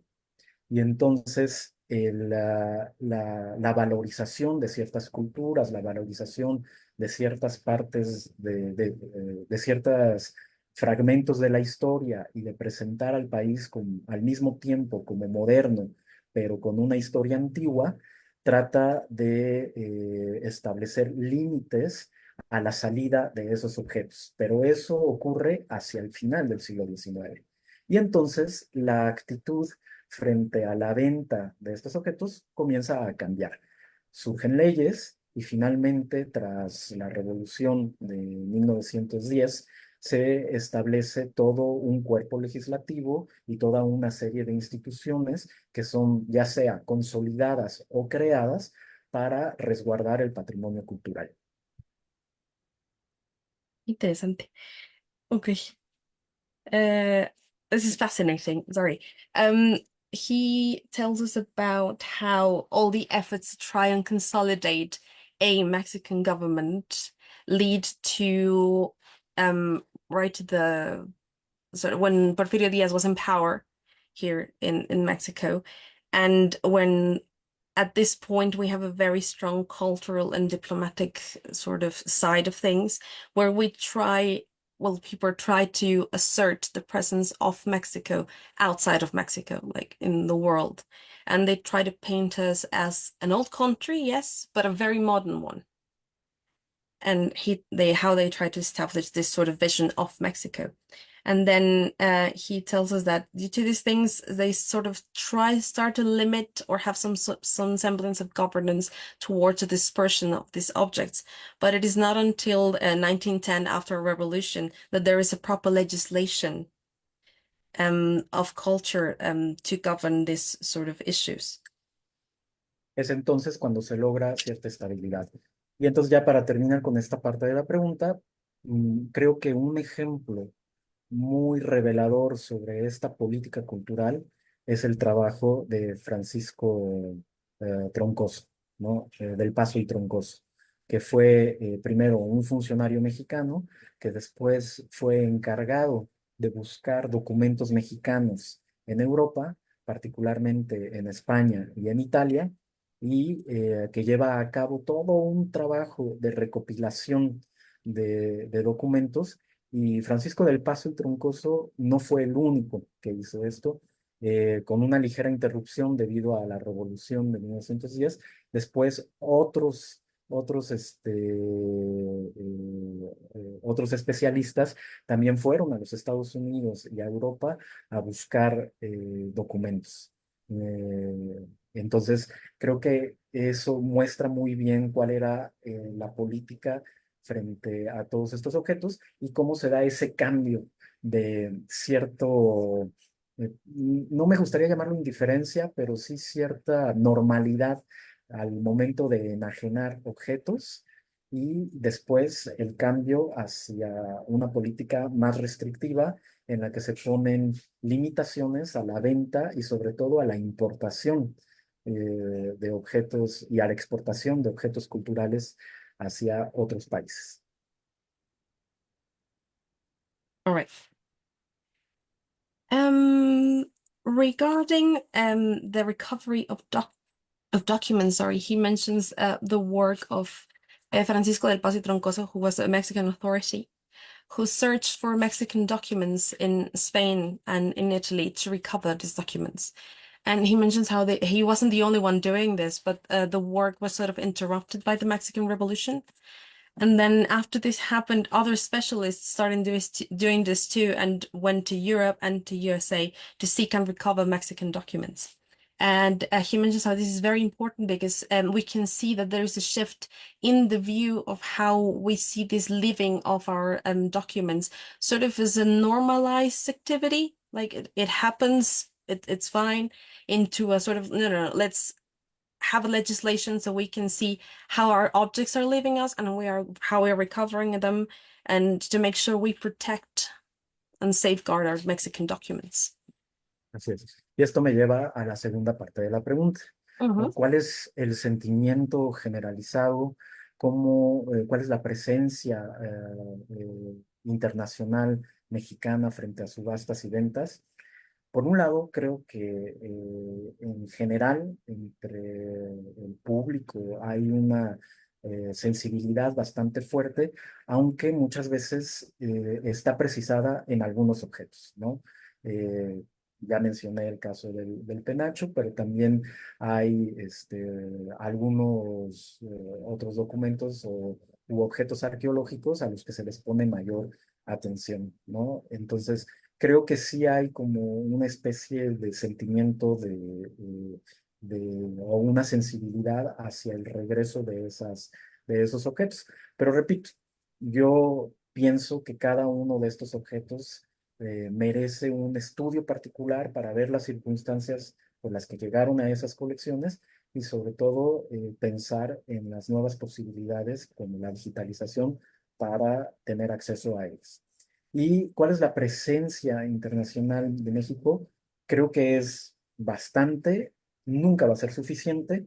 Constantemente, si miramos los periódicos, hay noticias en las que los consulados, las embajadas, piden a diferentes gobiernos, en particular a gobiernos europeos, como Francia, como Reino Unido, que se detengan ciertas subastas antes de verificar el origen de algunas piezas. Y en muchas ocasiones, en otras no, se logran detener esas subastas y se logran recuperar algunos de esos objetos. Eso habla de la relación con el sector privado. Ahora, en cuanto a la relación con el sector público, es más complicado y creo que ahí ya tiene que ver sobre todo las relaciones y los tratados que se tengan con esos países. Okay. In regards to the Mexican sort of feeling in the face of this dispersion of objects, Dr. Aviles mentions how there is indeed a certain sort of strong sensibility of the Mexican people regarding the loss or the missing pieces of our history, but it is very focused on certain objects. He mentions, for example, something he mentioned before, the headpiece of Moctezuma, which has a sort of very specific feeling from the Mexican people regarding its restitution. And while it is a definite strong feeling, it is very focused on certain archaeological objects. And he mentions how he believes, and I agree, that each of the objects in question deserves proper research and looking into to make sure how they arrived in the context that they're in right now, so that we can see what needs to be done about it. And he also mentions that it is of great value having this digitizations and this sort of access away from the physical object for this sort of research. And in regards to what is being done by the Mexican authorities for these things, he mentions how we have presence, for example, we can see it on newspapers and in the news, how Mexican diplomats have sent petitions to different countries trying to stop the selling of certain objects until they have made sure where the provenance of said objects comes from. And they have indeed managed to stop some of these auctions and some of these sales and recover our objects. In regards to nations, the thing becomes a little trickier because it depends a lot of negotiations and on the treaties that nations have between them.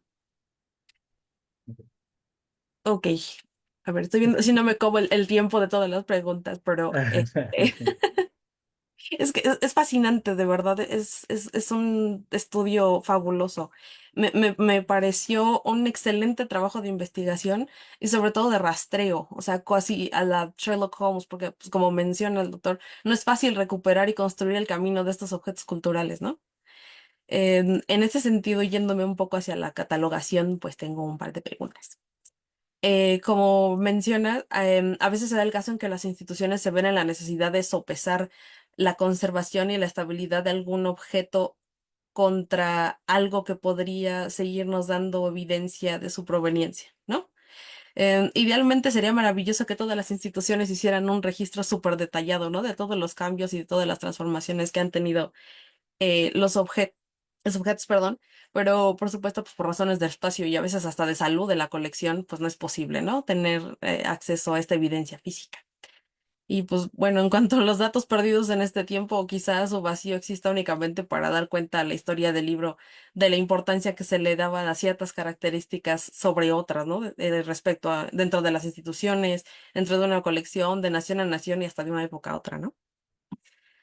Bueno, me traduzco y regreso a la pregunta.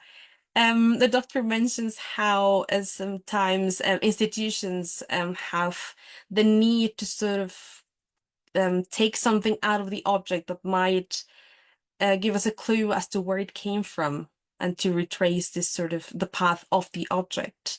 And ideally, it would be great if all the institutions and collections and people who manage this sort of things kept a very strict and very thorough record of what's been done to the object in order to try to recover this sort of information.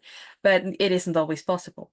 And in this regard, it might be great for book history having this data because it would tell us exactly what aspects of the books were regarded as more important within an institution, within a collection, and nationally, and you know, from one epoch to another. So I have a question. Con este respecto, mi primera pregunta es, ¿cómo llegó usted a la evidencia? Por ejemplo, me parece fascinante la evidencia epistolar en la que menciona la presencia del intercambio de libros mexicanos en los Medici, por ejemplo, me pareció fascinante. Quisiera saber si hubo algo en los catálogos que le permitió llegar a esta información, ¿no?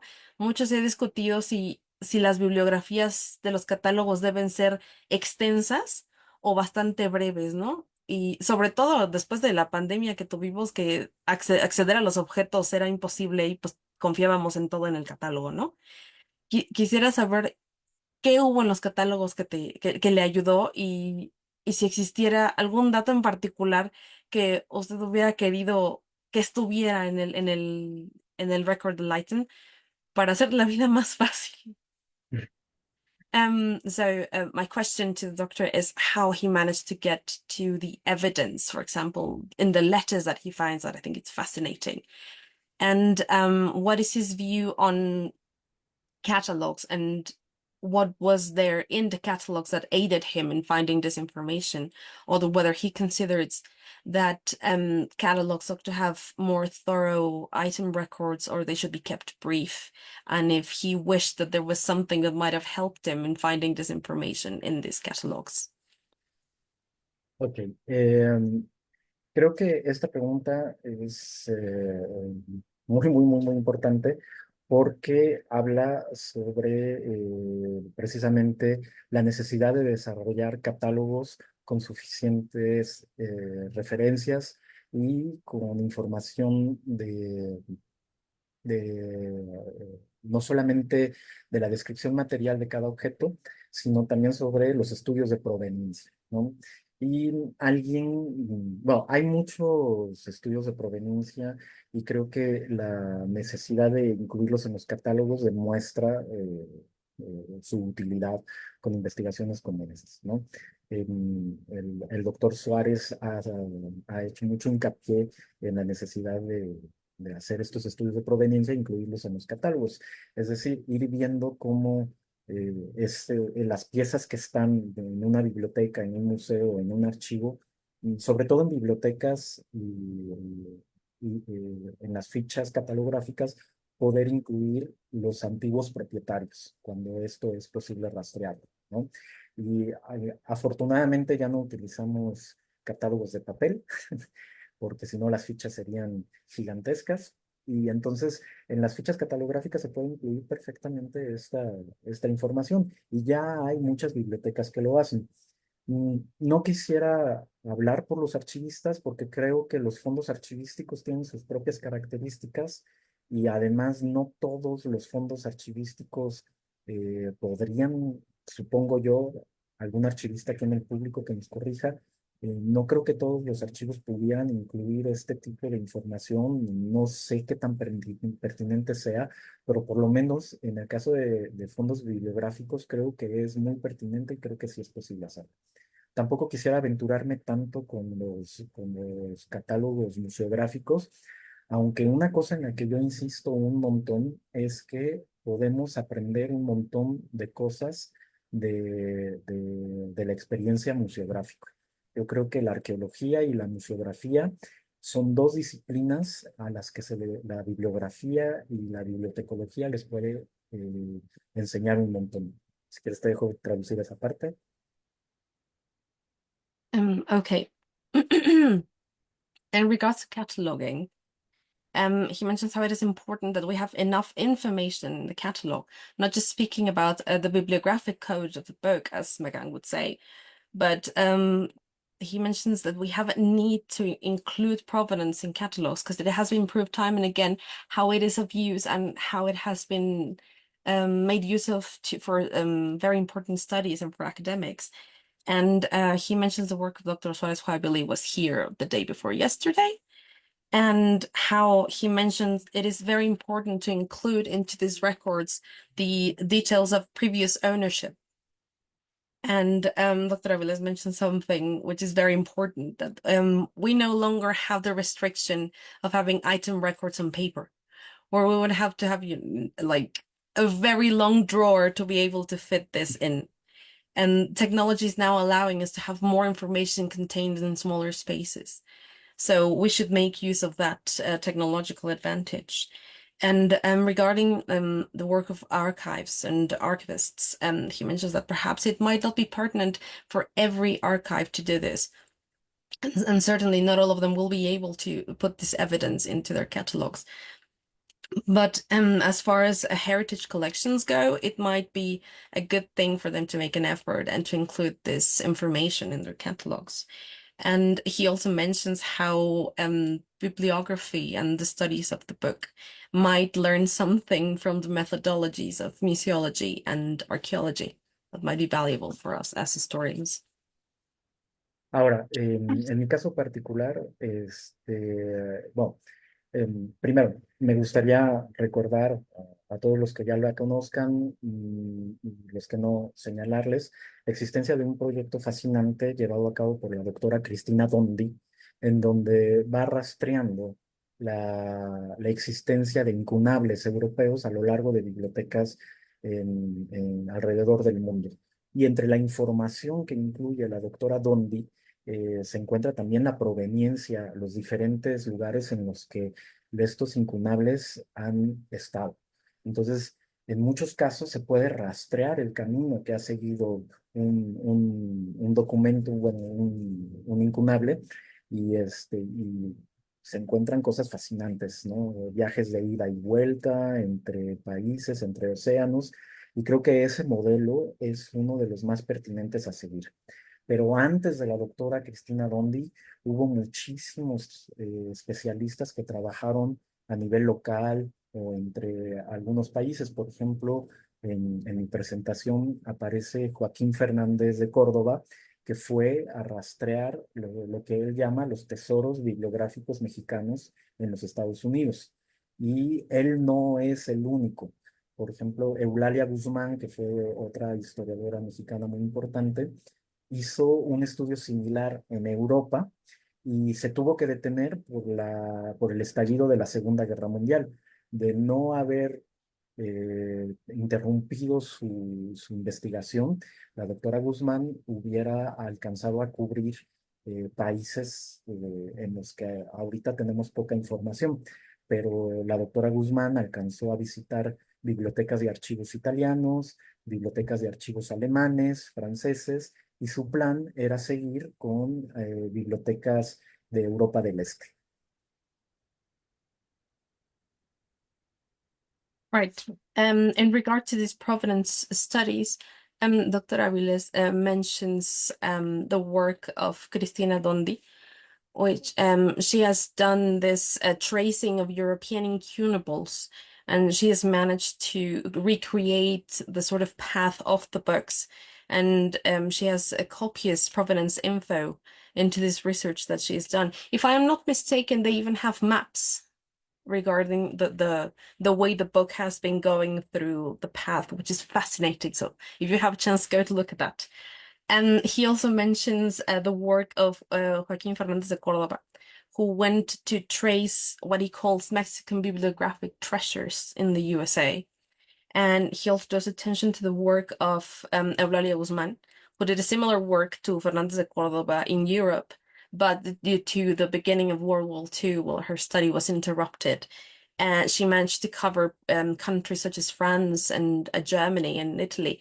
But if her work hadn't been interrupted, her plans were to go to other countries of which we don't know much about. So she was planning to go into Eastern European countries for that work. Ahora, en lo que a mí respecta para esta investigación y otras cosas que he presentado o escrito, insisto en la importancia de leer y de buscar información entre los especialistas arqueológicos, etnográficos y museográficos, porque las referencias al intercambio epistolar entre los Médicis y el Duque de Baviera la encontré precisamente en un estudio de historia del arte. Y si quieren, más tarde les paso las referencias, porque resulta que algunos de estos objetos no se sabe si son los mismos que se encuentran en una colección boloñesa que se llama el Museo Aldrobandiano, de Aldrovandi, el gran erudito renacentista. Entonces, ahí en ese museo aldrobandiano, que es una colección de objetos que pueden llamarse exóticos, se encuentran algunos mexicanos. Probablemente sean los mismos, probablemente no, pero las referencias cruzadas resultan muy curiosas, ¿no? Y eso pone a Italia en el centro de un intercambio cultural entre América y Europa, ¿no? Muchas veces se piensa solamente en España, pero recordemos que Italia tiene un gran papel en la historia española y viceversa, y que también coloca a Italia, en específico Florencia y Roma, en el centro de un intercambio comercial, cultural, artístico entre ambos continentes. Entonces, al ir trazando, al ir buscando esas referencias, en alguna ocasión tuve la oportunidad de visitar Bolonia y ver ese museo, esa colección, y entonces se puede rastrear perfectamente.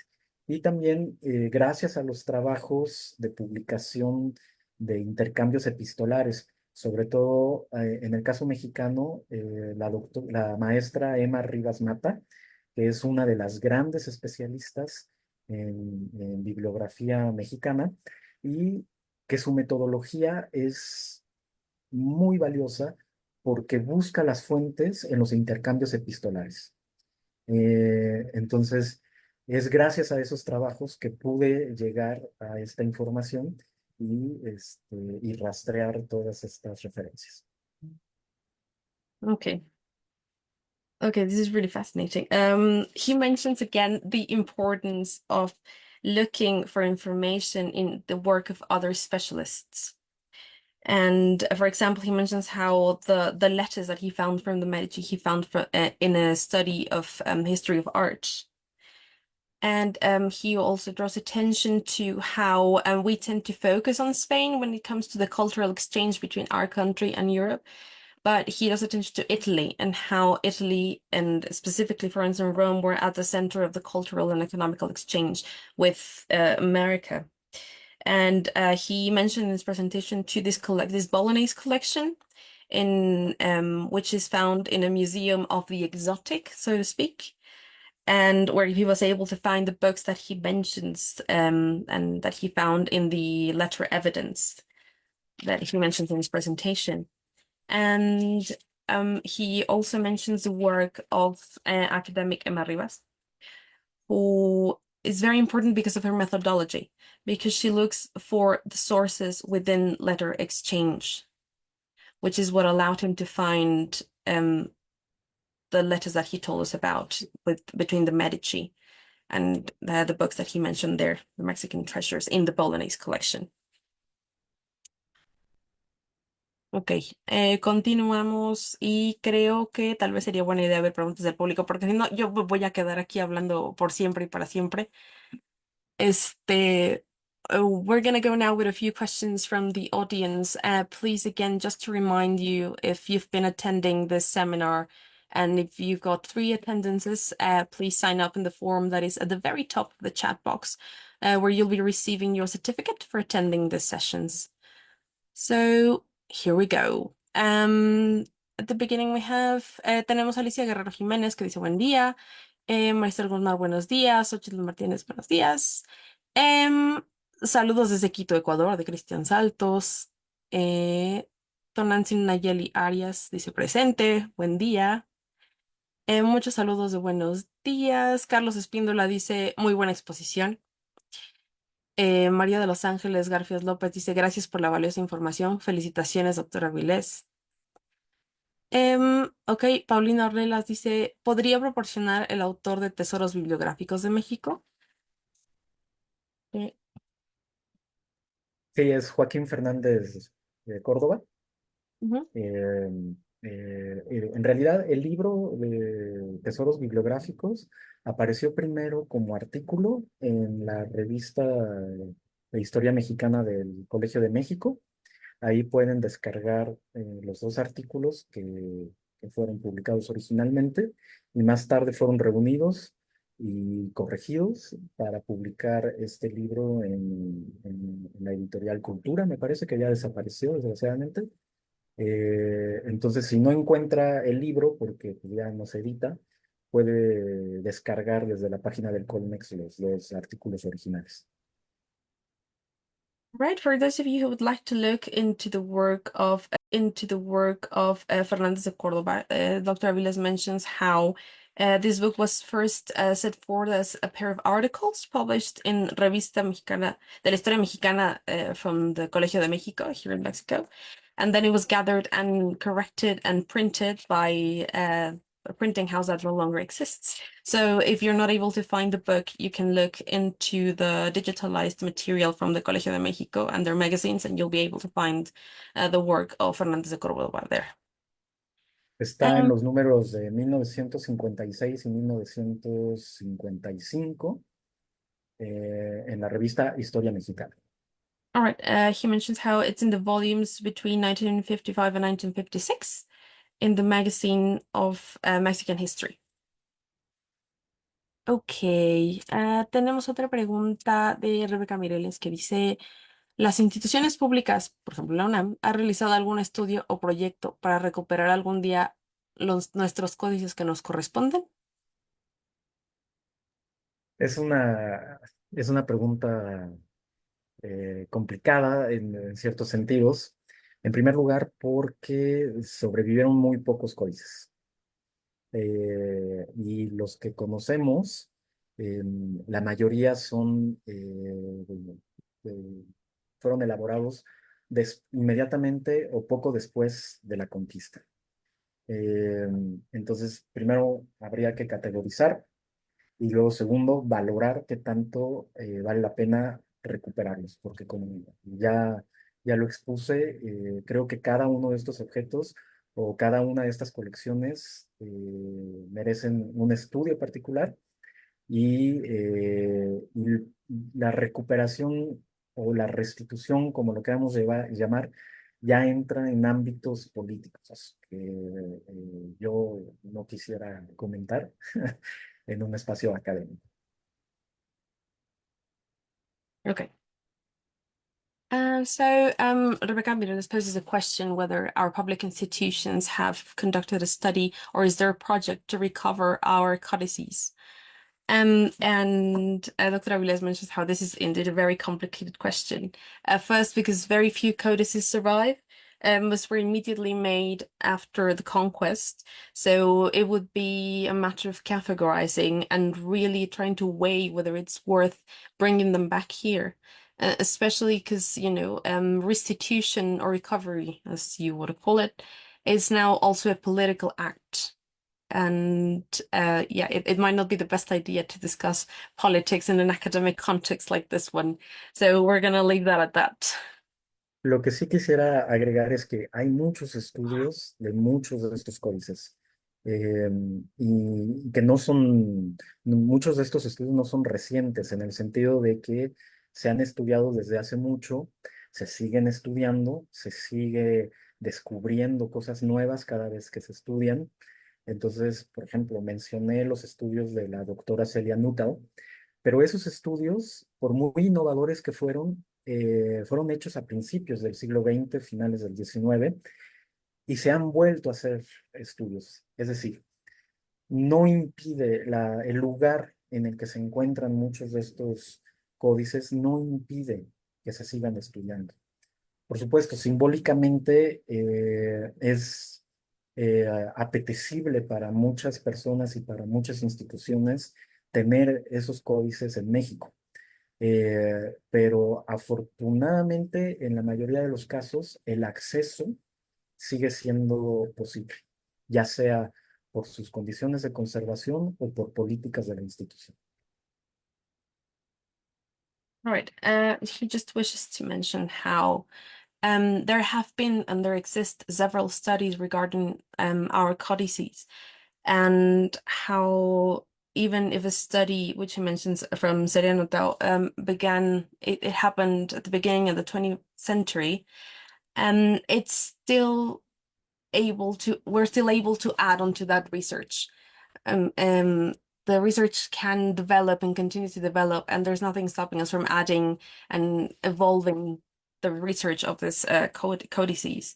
And he mentioned something very important that we might wish, ideally, that our codices remained here in our country. It would be like sort of an ideal view of it. But at the moment, the location of the codices poses no impediment for us to continue their study. We have digitizations now and communications and technology, and we can talk amongst academics and librarians and stuff.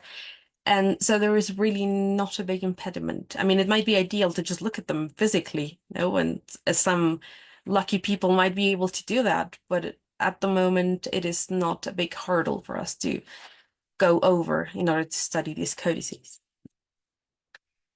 Ok, continuamos. Angélica García Huerta dice muchas gracias por tan magnífica presentación. Eduardo Estala Rojas dice buenas tardes. Tiene un par de preguntas. De la época de la Reforma, ¿existe alguna colección en el extranjero y en qué país o países? ¿Y de forma las embajadas mexicanas están dando seguimiento y ubicación a estas colecciones? Let me just translate the question quickly, and I want to Yes. interrupt you. Okay, so we have a pair of questions from Eduardo Estela Rojas. He wants to know that during the time of our Reformation, whether there is a collection outside of Mexico and in which country or which countries, and whether our Mexican embassies are following and have located these collections. Adelante, doctor. Claro que sí. Hay muchísimas colecciones mexicanas en el extranjero. Por ejemplo, una de las que más me gustan por su historia y por la manera en la que llegó al lugar en el que se encuentra actualmente es la colección Aubin, ¿no? Aubin se escribe Aubin. Y esa colección llegó a Francia y se encuentra actualmente en París. En 1889, Aubin vendió su colección de 90 y tantos manuscritos a mexicanos, a Goupil, a Eugène Goupil, Y a la muerte de Goupil, su esposa, su viuda, la donó a la Biblioteca Nacional. Y Goupil tenía lazos muy estrechos con México. Había pensado en donar a México esa colección. Pero aquí es cuando entra el estudio del historiador y poner en su contexto el fenómeno, porque en aquella época, durante todo el 19, a finales del 19, París era considerada la capital cultural, no solamente de Francia o de Europa, sino del mundo. Y entonces el razonamiento de Goupil era: todo mundo viene a París en algún momento, todo mundo viene a París a estudiar. Y esto es un sentimiento que duró todavía hasta bien entrado el siglo XX. Pensemos en muchos de nuestros escritores del boom latinoamericano, prácticamente todos pasaron por París, precisamente como un resabio de esta visión de la capital de Francia como la capital mundial de la cultura.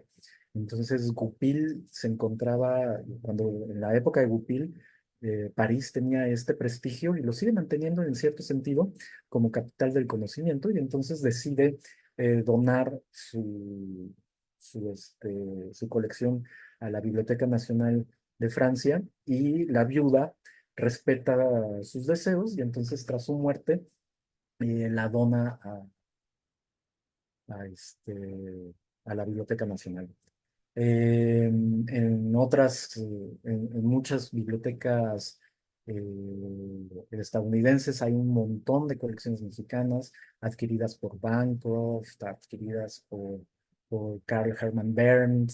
Se encuentran en diferentes bibliotecas universitarias, o por ejemplo la Biblioteca Pública de Nueva York, de la que hablé hace poco en otro evento.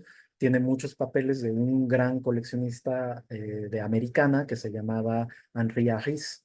Entonces, por ejemplo, Harris lo que hizo fue trabajar con otros coleccionistas. Él mismo hizo una colección más pequeña, pero su colección pasó a la Universidad de Carolina del Norte y a la Biblioteca Pública de Nueva York.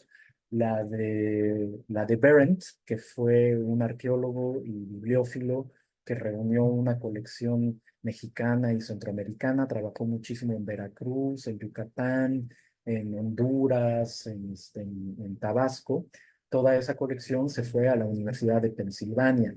En fin, hay la colección de Fisher, por ejemplo. Bueno, eh, Agustín Fisher es todo un personaje entre los bibliógrafos. Eh, es como uno de los villanos más grandes que tenemos, pero por eso mismo es una de las figuras más fascinantes y que merece una biografía detallada. Eh, ¿Cómo se llama? Fisher vendió varias colecciones a diferentes coleccionistas estadounidenses. Entonces sí, hay un montón de colecciones de mexicanas en el extranjero, y específicamente de la Reforma, pues hay que consultar las colecciones de Andrade, las colecciones de Fernando Ramírez, las colecciones de Fisher.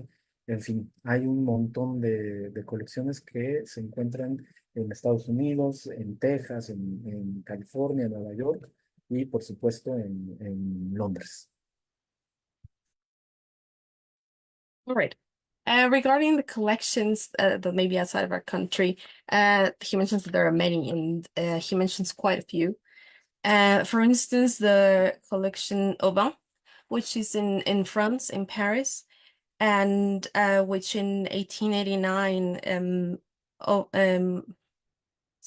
John Goupil bought his collection, and then he meant to donate this collection of Mexican books to us, but then he decided to keep them in Paris because that during the 19th century, Paris was a cultural and learning capital of the world. Well, there was Eugène Goupil.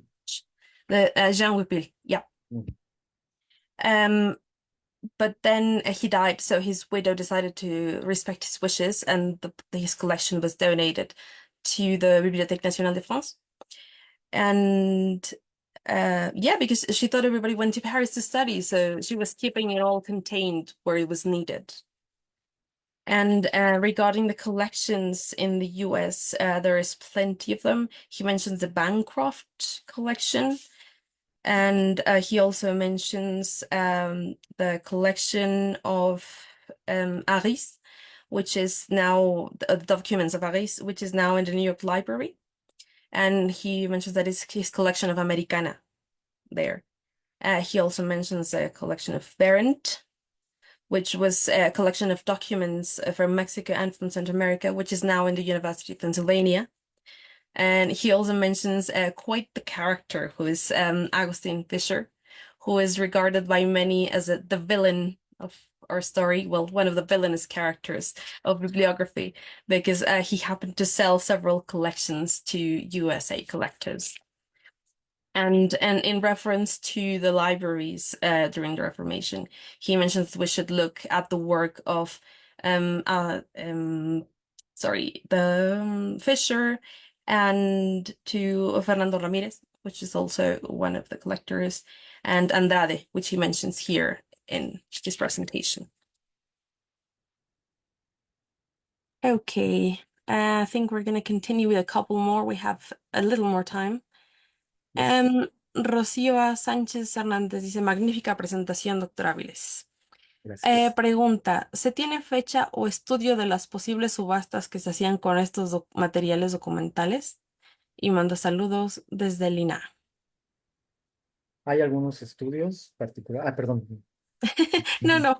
All right. For a question, Rocío Sánchez Hernández says it's what a magnificent presentation. And she wonders if there is a date or a study of the possible auctions that were carried out with these documentary materials. Sí, hay algunos estudios, en particular de la de Andrade y de la de Fernando Ramírez.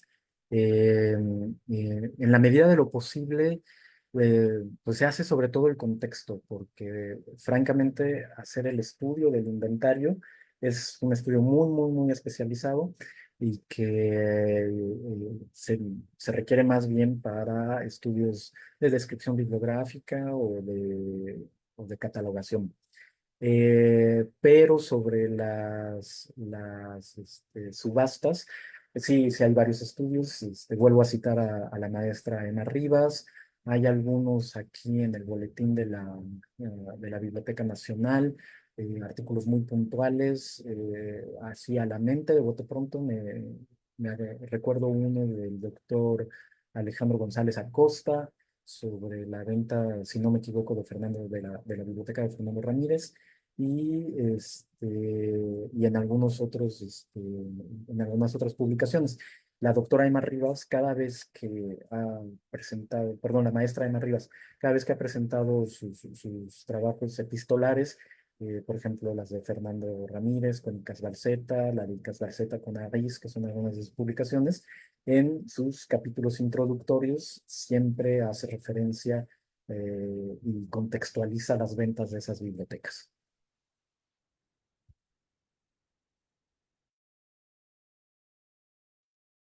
Yeah, sorry, I wish my hand was as quick as my head. So yeah, in regards to this, he mentions how there are some studies, particularly of the libraries of Andrade and Fernando Ramirez. But he mentions that the studies are mainly done in the context, regarding the context of these auctions, that to enter into a sort of an inventory or of this auctions would be a very specialized study that would be more of use for a cataloging or for very specific bibliographical studies. And to mention a few articles and a few studies regarding this subject, he mentions again the work of Dr. Emma Rivas. And he mentions, for instance, how at the beginning of her studies, for example, the one of the letters between Icas Balseta and Aris, how she puts into context the references of these sales. And he also mentions an article by Dr. Alejandro González Acosta of the sale of the library of Fernando Ramírez. And I think you're muted, Doctor. There you go. Thank you. Les recomiendo muchísimo Libros y Exilio de Emma Rivas Mata y Edgar Gutiérrez, en donde publicó el epistolario entre Fernando Ramírez y Joaquín García y Casbalceta. Right, and now he's recommending a book which frankly looks fascinating and I'll be running to buy, which is called Books in Exile, and it's the letters between José Fernando Ramírez with Joaquín García Casbalceta and other correspondence. Again, it's a work by Dr. Emma María Mata and Edgar O. Gutiérrez, which are the compilers. Okay, and shall we have one last question? Eduardo Estela Rojas pregunta, ¿de qué forma las embajadas mexicanas estaban dando seguimiento y ubicación a las colecciones? Uy, ahí sí entramos en un terreno que desconozco, bueno, conozco menos, lo he seguido más o menos por la prensa, pero normalmente lo que se suele hacer es cuando hay material arqueológico o cultural, con el material bibliográfico es un poco más complicado porque los ejemplares es más difícil hacer el trazo de la propiedad, pero también se suele hacer las casas de subasta, que son prácticamente las mismas, Sotheby's, Morgan, etcétera, suelen dar aviso a los consulados y embajadas de los países que les puede concernir ese patrimonio. O sea, no solamente pasa con el patrimonio mexicano, pasa con el patrimonio de otros países, ¿no? Podemos pensar en nuestros colegas peruanos, egipcios, griegos, del sudeste, ¿no? Y ya depende de cada país cuál es su política cultural, ¿no? Normalmente el gobierno mexicano suele pedir verificaciones y suele pedir documentación que acredite la adquisición de buena fe y la adquisición legal de esas piezas. Lo que sí suele suceder frecuentemente es reclamar esas piezas como parte del patrimonio histórico con base en la ley de monumentos y sitios arqueológicos. En cuanto al patrimonio bibliográfico, repito, es más complicado porque las piezas arqueológicas es muy evidente su naturaleza, ¿no? Es muy evidente que se trata de piezas arqueológicas. En cambio, en documentos impresos es un poco más complicado y habría que demostrar el interés histórico y cultural de esas piezas. Pero normalmente los consulados y las embajadas, sobre todo en países en donde hay mucha actividad de subastas, suelen estar al tanto o suelen estar enteradas y suelen hacer los reclamos procedentes, ¿no? Okay, we have Eduardo Estala, perdón, Rojas. He had a question on how Mexican embassies are following up with the location of these collections and the selling of our objects. And Dr. Aviles mentions how, well, we can see the traces of this process through the press. And what usually happens, specifically with bibliographical material, which is a little more difficult to trace the provenance of or the property of. What usually happens is that auction houses send a warning to our embassies and our consulates if there is an object that they think might be of interest to a country, a specific country. And then what follows, it's up to each nation, as we all have different legislations. But what usually happens in the case of us Mexicans is that the embassy will ask for a legal document, a document that legally says that it was acquired like in good faith and by good means. And Dr. Reyes also mentions that how archaeological pieces or sort of different pieces are more easy to see if they have been taken by unlawful means than bibliographical books. But yeah, they're usually keep very much on top of this matters, Mexican embassies.